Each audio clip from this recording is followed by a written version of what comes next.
Hello dear friends, आप सभी का स्वागत है हमारे अपने YouTube channel special field special study में।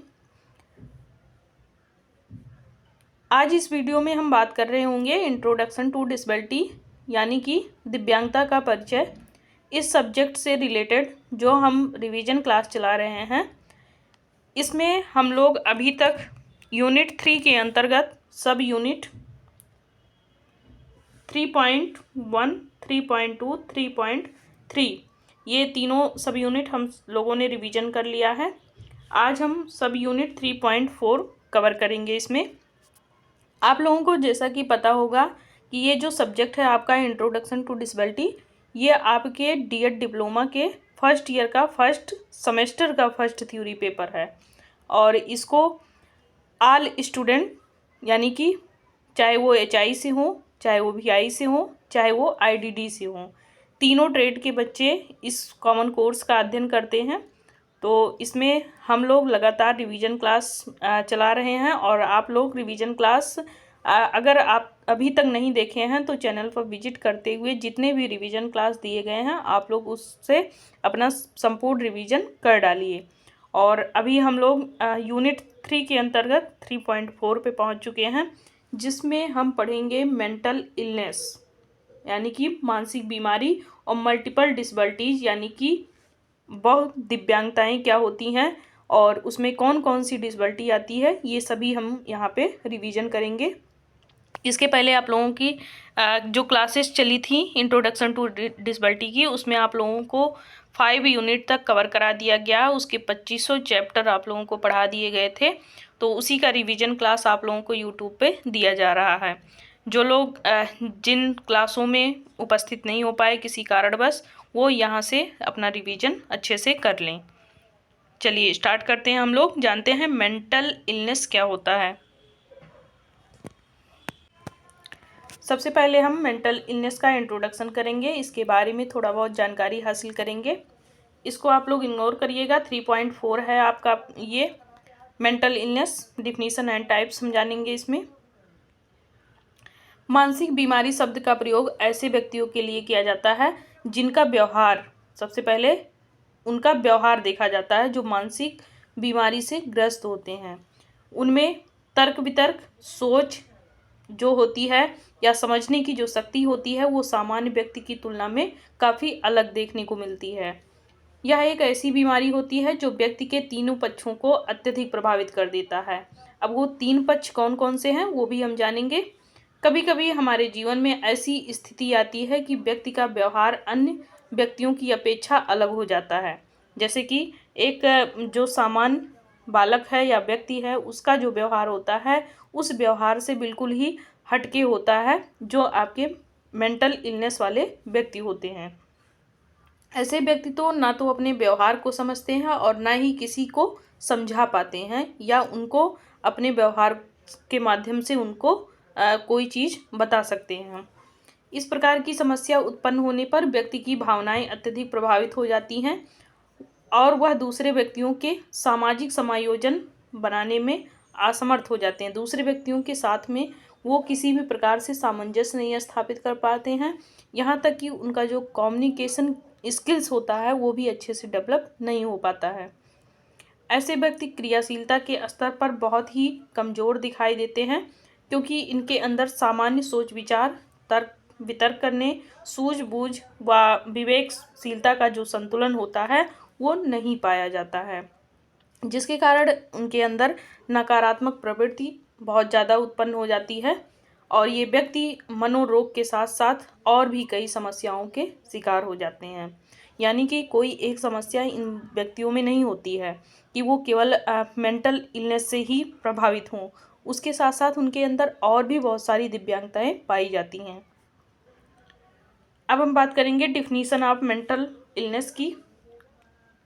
अकॉर्डिंग टू लिटजेल, तो लिटजेल क्या बोलते हैं इसमें, 1998 में इन्होंने अपनी परिभाषा दी थी कि मानसिक रोग जो है वो मानसिक बीमारी का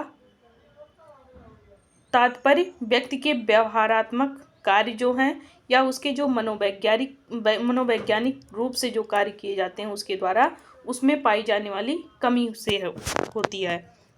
जो व्यक्ति के सामाजिक सांस्कृतिक पहलुओं से बिल्कुल भी मेल नहीं खाता है, जिसके कारण व्यक्ति में तनाव, व्यवहारात्मक अक्षमता तथा सर्वांगीण क्रियाओं में उसके असंतुलन पैदा हो जाता है। मतलब वो किसी भी प्रकार से किसी भी कार्य में सक्षम नहीं होता है, ना तो समाज में सामंजस्य स्थापित कर पाता है, ना ही किसी सांस्कृतिक जो रीति रिवाज होते हैं उसमें वो अच्छे से शामिल हो पाता है, और ना ही उसके जो विचार होते हैं वे सामान्य व्यक्तियों के विचार से मिलते हैं। उसके व्यवहार भी बिल्कुल अलग होते हैं, जिसके कारण उसको काफ़ी कठिनाइयों का भी सामना करना पड़ता है, और जितनी भी क्रियाएं एक मनुष्य के द्वारा की जाती हैं वो सभी क्रियाएं उस व्यक्ति के मतलब प्रभावित होते हैं। वो किसी भी प्रकार के से कोई भी कार्य करने में सक्षम नहीं होते हैं। अब हम बात करेंगे टाइप्स ऑफ मेंटल इलनेस की। मेंटल इलनेस के और भी कौन कौन से प्रकार हैं ये हम जानेंगे। तो ये जो बीमारी होती है इसमें व्यक्ति जो है वो बीमारी से स्वयं को नहीं बचा सकता है, और कह लीजिए कि इसमें अगर कुछ जागरूक होंगे तो हो सकता है थोड़ा बहुत असर बच्चे पे पड़ता है। जिसमें सबसे पहले इसके जो टाइप्स हैं वो है स्ट्रेस, अवसाद, डिप्रेशन, एग्जाइटी यानी कि चिंता, फिर उसके बाद मस्तिष्क का बार बार बिपोल होना, बिपोलर मोड डिसऑर्डर इसको बोलेंगे। फिर उसके बाद है आपका मनोविदलता। तो इसके बारे में हम थोड़ा सा विस्तार पूर्वक सभी जानेंगे। सबसे पहले डिप्रेशन क्या है, तनाव क्या है, अवसाद क्या है, ये हम जानेंगे। तो अवसाद या तनाव का तात्पर्य ये होता है कि मनोवैज्ञानिक के क्षेत्र में दुख से होता है, यानी कि जिस किसी को भी डिप्रेशन होता है उसे काफ़ी दुख का अनुभव होता है। इसे रोग से या फिर इसे सिंड्रोम के नाम से भी जाना जाता है। यदि कोई व्यक्ति इसका शिकार हो जाता है तो वह स्वयं को लाचार, नीरस, कमज़ोर और अपने आप को बेकार समझने लगता है, जिससे उस व्यक्ति के लिए सुख, शांति, सफलता, यहाँ तक कि संबंध बनाने में भी वह असमर्थ हो जाता है। दूसरों के साथ उसका सामंजस्य बिल्कुल भी बन नहीं पाता है जब वो इस तरीके के अवसाद से, डिप्रेशन से शिकार होता है। उसे सभी जगह से निराशा, तनाव, अशांति और अरुचि का अभाव होने लगता है, जिसके कारण वो उसका किसी भी पर्सन के साथ में तालमेल नहीं बैठ पाता है। अवसाद के बहुत से कारक होते हैं, जैसे कि कुपोषण, हार्मोन्स जो उत्पन्न होते हैं शरीर में उसमें कमी या अधिकता हो जाए, बीमारी, आनुवंशिकता या लंबे समय तक किसी बीमारी से या तकलीफ में रहने के कारण भी ये जो आपके डिप्रेशन है ये चीज़ें उत्पन्न होती हैं। कुछ वैज्ञानिक मनोभौतिक कारक को भी अवसाद के रूप में प्रमुख मानते हैं, जिसके लिए व्यक्ति की सोच, बनावट और उसके मूल व्यक्तित्व का यहाँ पे बहुत बड़ा योगदान होता है।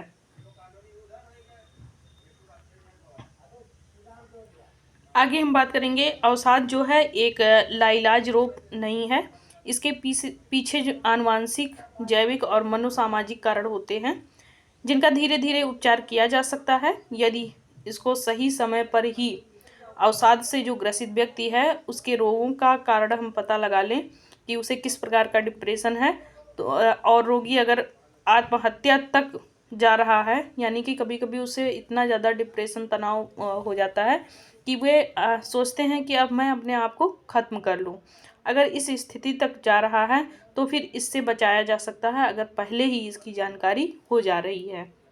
अवसाद का संबंध मस्तिष्क के उस भाग से होता है जहाँ निद्रा चक्र एवं जागरण की व्यवस्था नियंत्रित होती है। अर्थात अवसाद के रोगियों में 90% तक ऐसे रोगी होते हैं जिन्हें नींद की बहुत ज़्यादा समस्या होती है। उन्हें नींद नहीं आता, रात रात भर वो जगते रहते हैं, दिन भर कुछ ना कुछ सोचते रहते हैं। तो इस प्रकार के अवसाद से वो ग्रसित रहते हैं, डिप्रेशन का शिकार रहते हैं।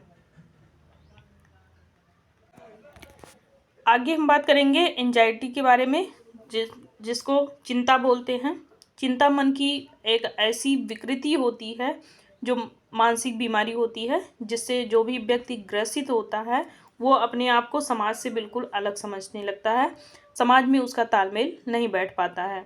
चिंता का संबंध रोगी के दुखी जीवन से होता है, इसके बारे में 19वीं शताब्दी तक यह कहा जाता था कि यह एक मूड डिसऑर्डर है, लेकिन बाद में ऑटिज्म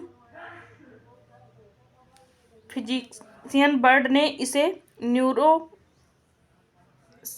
के नाम से इसको बताया था। न्यूरोसिंथिया क्या है? लेकिन बाद में फ्रायड ने इसे चिंता, मन की स्नायु विकृति का नाम भी दिया था। इस रोग से ग्रसित जो रोगी होते हैं उनके अंदर एंजाइटी हिस्टीरिया नाम का एक भय व्याप्त होता है, जो एग्रोफोबिया के नाम से जाना जाता है। चिंता के कुछ सामान्य लक्षण होते हैं, जैसे कि भविष्य में होने वाली घटनाओं के प्रति हमेशा भयभीत रहते हैं ऐसे व्यक्ति। विवेक की उनकी कमी होती है। बेचैनी मुख मुद्रा पर उनके स्पष्ट दिखाई देती है, क्योंकि जब उनका चेहरा आप देखेंगे तो आपको लगेगा कि हाँ, ये किसी न किसी चिंता में हैं। लंबे समय तक ध्यान एकाग्र करने में भी इनको समस्या आती है, एक जगह टिक करके नहीं हो पाते हैं ये। चिंताग्रस्त व्यक्ति का मुख हमेशा सूखा सा रहता है। किसी तत्व को अंदर निगलने में इनको कठिनाई महसूस होती है। अत्यधिक चिंता के कारण इनकी जो पाचन क्रिया होती है ये भी प्रभावित होती है। शरीर व सिर में हमेशा तेज दर्द होता है। कभी कभी सांस लेने में भी इनको कठिनाई महसूस होती है। जो चिंताग्रस्त रोगी होते हैं इनको नींद नहीं आती है बिल्कुल भी। सोने के लिए नींद की गोलियों का ये ज़्यादा प्रयोग करते हैं। हर समय मन में एक ही प्रकार के विचार इनके मन में उत्पन्न होते रहते हैं और हमेशा उदास से बैठे रहते हैं। अब हम बात करेंगे इसके कारण की। तो चिंता के कारण क्या होते हैं? Causes of anxiety according to ओकेली, जब व्यक्ति बार बार असफलता का शिकार होता है तो उसे इस विकृति का शिकार होना पड़ता है, यानी कि उसे चिंता होने लगती है। अकॉर्डिंग टू लिले, जब व्यक्ति जाने अनजाने में या दबाव अथवा लालच के फलस्वरूप किसी भी प्रकार का पाप या अपराध कर देता है तो वह इसका शिकार अक्सर हो जाता है, यानी कि उसे चिंता होने लगती है। अकॉर्डिंग टू एडलर, हीन भावना से जो भी ग्रसित व्यक्ति होते हैं उनको मुक्ति पाने में अगर असमर्थता हो रही है तो वो भी चिंता के शिकार हो जाते हैं। अकॉर्डिंग टू मुने, यदि व्यक्ति शादी से पहले किसी दूसरी औरत से प्रेम करता है तो भी वो एक तरीके से चिंता का विषय उसके लिए बन जाता है, और ये इस समय ज़्यादा ही व्याप्त है थोड़ा सा। इसके साथ साथ कुछ अन्य कारण भी होते हैं जिसके परिणाम स्वरूप व्यक्ति इसका शिकार हो जाता है, जैसे कि भावनात्मक रूप से निरंतर दबाव होने के कारण भी, बार बार तिरस्कार या अपमानित होने पर, अनावश्यक भय के कारण भी, संदेही प्रकृति के कारण भी, और जिद्दीपन या अत्यधिक भावुकता के कारण भी। कभी कभी क्या होता है, लोग दूसरों पे संदेह करते हैं तो इससे भी उनको चिंताएं लगी रहती है। जिद्दी ज़्यादा हैं तो भी दिक्कत आती है। भावुक ज़्यादा हो जा रहे हैं बार बार तो भी चिंता उनके मन में हमेशा किसी ना किसी बात को लेकर के लगा रहता है। अब हम बात करेंगे बिपोलर मूड डिसऑर्डर, मन की विकृति क्या है। कुछ वैज्ञानिकों का ये मानना है कि आज से कई वर्ष पहले तनाव को ही मन की विकृति के रूप में जाना जाता था, जबकि तनाव और मन की विकृति दोनों अलग अलग बीमारियां हैं। मन की विकृति को मनोविकृति के रूप से जाना जाता है, अर्थात मन का कमजोर होना या नकारात्मक प्रवृत्ति का जन्म ले लेना ही मनोविकृति कहलाता है।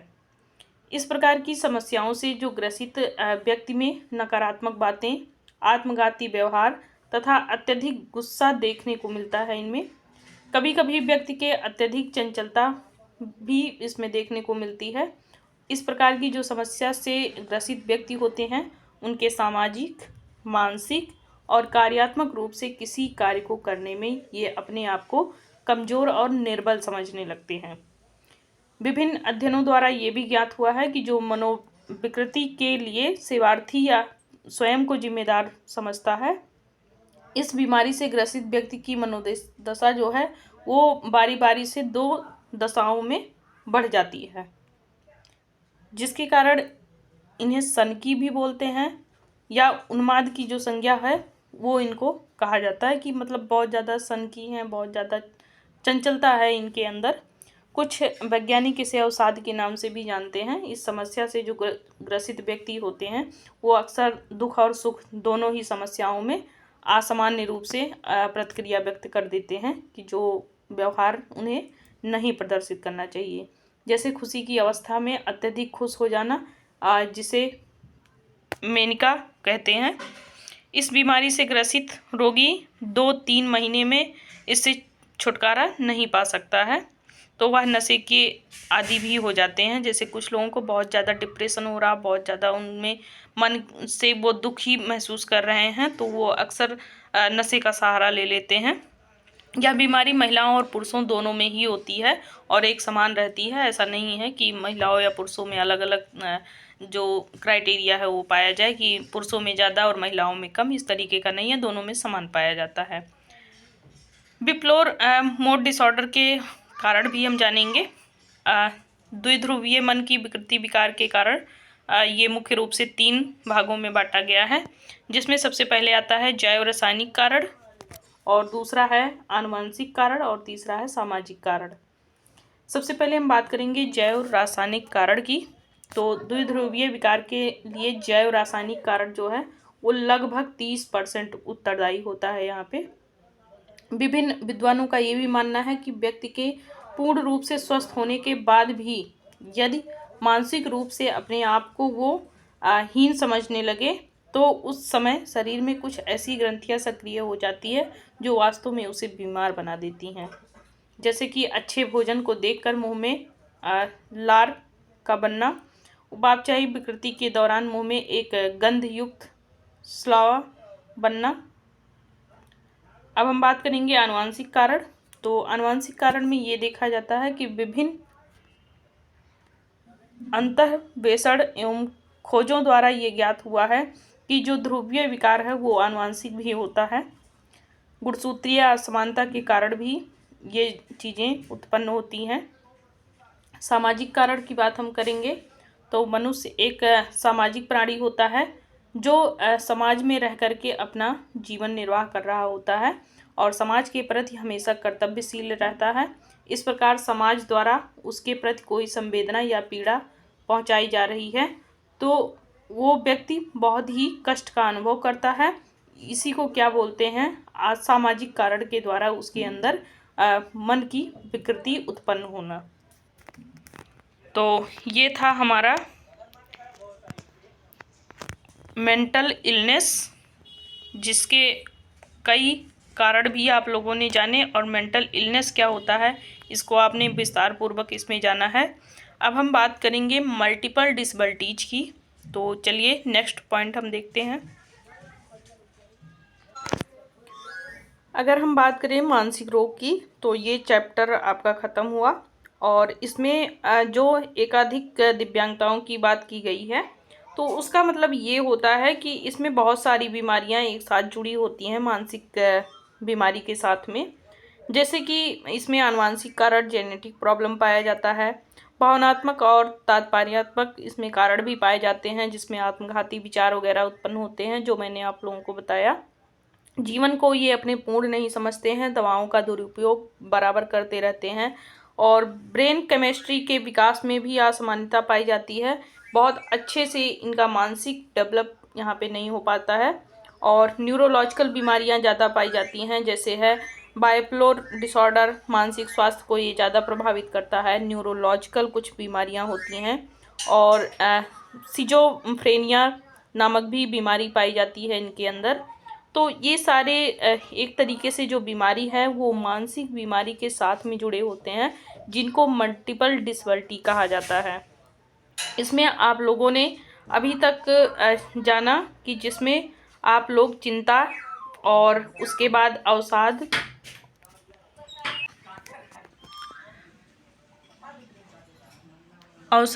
के साथ साथ आप लोगों ने कई इससे जुड़े मानसिक बीमारी के बारे में आप लोगों ने जाना।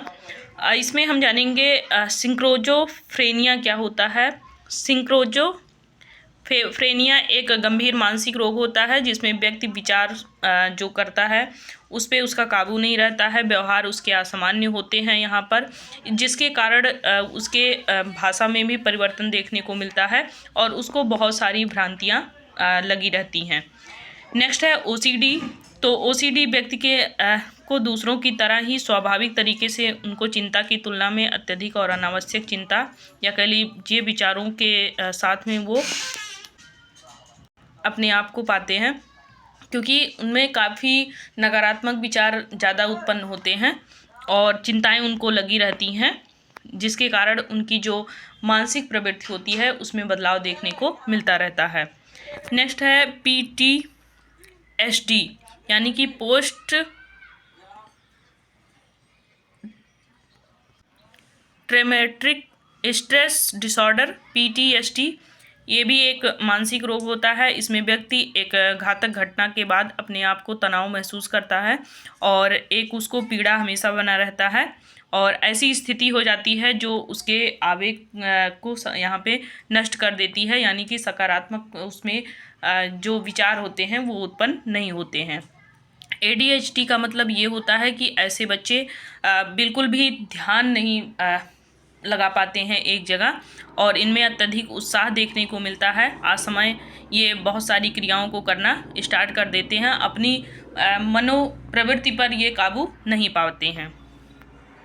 एडल्ट ADHD, तो इसका मतलब ये होता है कि वयस्कों में इस प्रकार की समस्या अगर पाई जा रही है तो वो एडल्ट ADHD का मतलब होता है, यानी कि जो वयस्क लोग होते हैं वो अपना ध्यान एक जगह केंद्रित ना कर पाएँ। सोमास्टिक सिंड्रोम। तो सोमास्टिक सिंड्रोम क्या होता है? ये भी एक मानसिक बीमारी होती है। इसमें ज़्यादातर आपको शारीरिक लक्षण देखने के पीछे मानसिक कारण के बावजूद उनके लक्षण जो होते हैं वो अत्यधिक चिंता और डर को दर्शाते हैं, यानी कि उनका शारीरिक तौर पे भी उनमें डर देखने को मिलता है। तो ये था आपका पूरा मेंटल इलनेस, जिससे जुड़ी और भी समस्याएं आप लोगों ने यहाँ पे कवर किया है। तो ये आपका चैप्टर यहीं पे समाप्त होता है और आप लोगों को वीडियो अच्छी लगी हो तो लाइक, सब्सक्राइब और अपने अन्य दोस्तों को भी शेयर करिएगा। अगर चैनल पे आप लोग नए हैं तो आप लोग हमारे साथ जुड़े रहिएगा ताकि आप लोगों को आगे चल करके पेपर की अच्छी तैयारी कराई जा सके। तो तब तक के लिए बाय बाय, टेक केयर। अगर नहीं कुछ समझ में आया होगा तो आप लोग कमेंट में ज़रूर डालिएगा।